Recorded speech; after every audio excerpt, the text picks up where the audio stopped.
करीब 160 मिलियन सालों तक धरती पर राज करने के बाद जब डायनासोर अपने अंत की तरफ बढ़े तो सत्ता जिसके हाथ आई वो थे मैमल्स। 6.5 करोड़ साल पहले तक जब डायनासोर अपनी ताकत की नोक पर एनिमल किंगडम को दबा कर रखते थे तब ये जीव भी उसी जंगल का हिस्सा थे, लेकिन इनका अस्तित्व डायनासोर जैसे जानवरों के सामने कुछ भी नहीं था। उनसे ताकत में जीत पाना भले इनके लिए असंभव था, लेकिन आने वाला भविष्य इनके नाम लिखा जा चुका था। 6 करोड़ साल पहले एस्टेरॉयड की तबाही डायनासोर की मौत अपने साथ लेकर आई।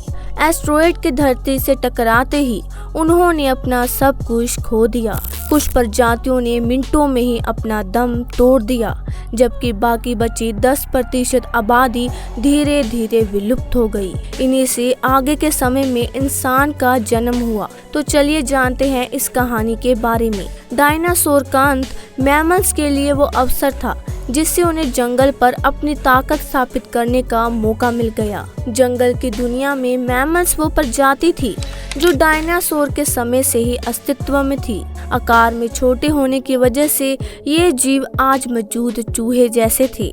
देखा जाए तो मैमल्स की शुरुआत इसी तरह हुई थी। इस स्तनधारी जीव ने खुद को परिस्थितियों में ढालकर रहना सीख लिया था। फिर जब एस्टेरॉयड के टकराने से महाविनाश का सिलसिला शुरू हुआ तो इन्होंने भी अपने कई साथियों को खोया, लेकिन ये बचने में सफल रहे। इस महाविनाश के कारण पैदा हुई गर्मी से बचने के लिए मैमल्स ने जमीन के नीचे रहना शुरू कर दिया।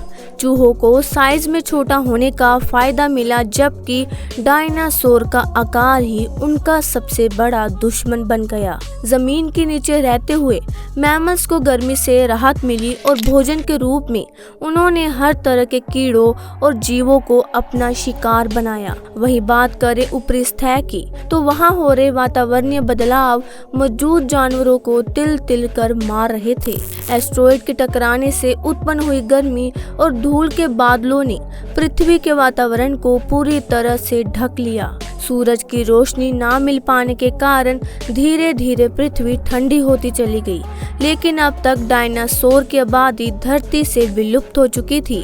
बचे थे तो केवल 5% जानवर, जिनमें से ज्यादातर मैमल्स के परिवार से संबंध रखते थे। महाप्रलय के प्रभावों के थम जाने के बाद धूल के बादलों ने छटना शुरू किया। धरती पर एक बार फिर से वातावरण ने सामान्य होना शुरू किया। पृथ्वी पर इकोसिस्टम फिर से अपने पुराने फेस में आने लगा। इस दौर में मैमल्स केवल 5% तक सीमित थे, लेकिन ये मैमल्स अब इवोल्व होना शुरू हो गए। इनमें से कई नई प्रजातियों ने जन्म लेना शुरू किया। इस प्रक्रिया में लगभग 5.5 करोड़ साल पहले बंदरों ने जन्म लिया। शुरुआती बंदरों की शारीरिक बनावट आज से काफी अलग थी। इनके मुख पर आंखें आगे की ओर थी और शरीर छोटा था, लेकिन ये शारीरिक बनावट ज्यादा समय तक एक जैसी नहीं रहने वाली थी। इवोल्यूशन के चलते इनके सर में एक अहम बदलाव हुआ, जिसकी वजह से इनके स्पाइनल कोड में बदलाव आया और ये चारों पैरों के बजाय 2 पैरों पर खड़े होना सीख गए। इसके अलावा इवोल्यूशन धरती पर मौजूद पेड़ पौधों और वातावरण में भी हो रहा था। वो पूरी तरह एक नॉर्मल फॉर्म में आ चुके थे और धरती का तापमान 24 डिग्री सेल्सियस तक पहुंच चुका था। करीब 4.5 करोड़ साल पहले बदलाव के चलते ही हमारे दिन 24 घंटे के हो गए। इसके साथ ही हमारी टेक्टोनिक प्लेट्स में भी हलचल हुई। अब तक हमारे सभी द्वीप अपनी स्थिति पर थे, केवल एक और नई संरचना होनी बाकी थी, जिसके तहत 2 बड़े महाद्वीप अपनी जगह से खिसकर एक दूसरे के करीब आ गए। ये वही द्वीप थे जिन्हें आज हम भारत के नाम से जानते हैं। ऐसे में जब ये टेक्टोनिक प्लेट से जा मिली तो हिमालय का निर्माण हुआ। इस निर्माण में कई ऐसी श्रृंखला विकसित हुई जिसके चलते उत्तर में भारत की भौगोलिक स्थिति बदल गई। इसके साथ ही मौसम के पैटर्न में भी भारी बदलाव आया। इस टकराव के चलते दुनिया के सबसे बड़े माउंटेन माउंट एवरेस्ट का निर्माण हुआ। इसके निर्माण के साथ ही ये तय हो गया कि आने वाले भविष्य में भारत में कई बड़ी नदियों का निर्माण होने वाला है, जो इस पूरे द्वीप के फॉर्मेशन को काफी हद तक बदलने वाला था। अब जंगल में मैमल्स की वही स्थिति थी जो कभी धरती पर राज करने वाले डायनासोर की हुआ करती थी।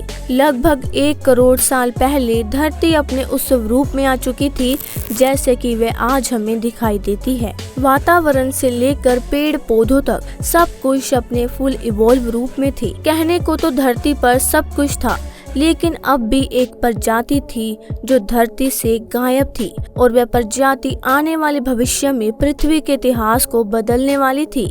जी हाँ दोस्तों, आप सही सोच रहे हैं, ये प्रजाति थी इंसानों की। लगभग 40 साल पहले पृथ्वी पर फिर एक बड़ी हलचल हुई और अफ्रीका द्वीप के पूर्वी इलाकों में एक नई माउंटेन रेंज पनपी, जिसे आगे चलकर ईस्ट अफ्रीकन रिफ्ट के नाम से जाना गया। इस पर्वत श्रृंखला के निर्माण से केवल भौगोलिक स्थिति में बदलाव नहीं आया, बल्कि मौसमी हवा भी बदल गई। वहां मौजूद जंगल में हवा का प्रवाह कम हो गया, जिससे मौसमी हवा वहां नहीं पहुंच पाई और नमी की कमी से जंगलों ने सूखना शुरू कर दिया।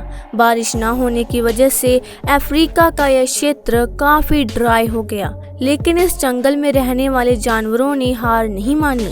अफ्रीका के इसी क्षेत्र में रहते थे पिरोल एपिथेकस, जो आगे चलकर हमारे पूर्वज कहलाए। पेड़ पर रहने वाले बंदर एक टहनी से दूसरे पर जाने के लिए अपने आगे के हाथों का सहारा लेते थे और कभी कभी पेड़ों पर 2 पैरों पर भी खड़े हो जाते थे। हालांकि अभी तक जमीन पर नहीं चल पाए, लेकिन इनमें खड़े होने की क्षमता पहले से ही विकसित हो चुकी थी। इनमें से कई प्रजातियां चिंपैंजी के रूप में विकसित हुई तो कुछ इंसान बनने के लिए विकसित हो गई।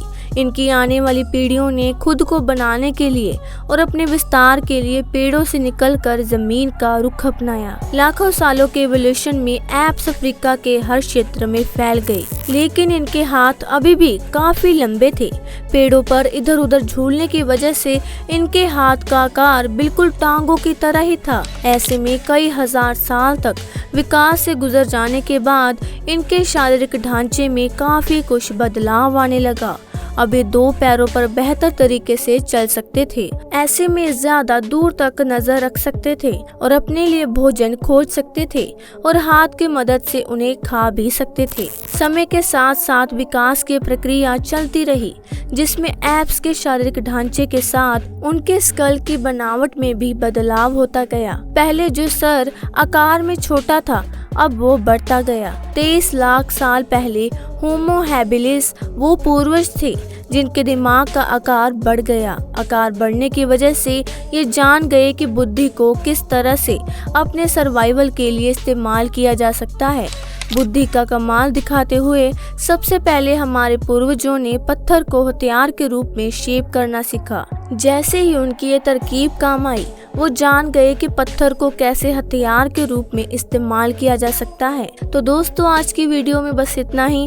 अगर इस वीडियो से आपको कुछ नया जानने या सीखने को मिला है या फिर इंटरेस्टिंग लगी हो, तो प्लीज़ वीडियो को लाइक करके अपने फ्रेंड्स और फैमिली में से ज़रूर शेयर करें। और यदि आप इस चैनल पर नए हैं तो प्लीज़ हमारे चैनल को सब्सक्राइब करना और बेल आइकन को भी प्रेस कर देना, ताकि हमारे आने वाली वीडियोस आप मिस ना करें। मिलते हैं फिर किसी वीडियो में नई टॉपिक के साथ। तब तक के लिए नमस्कार।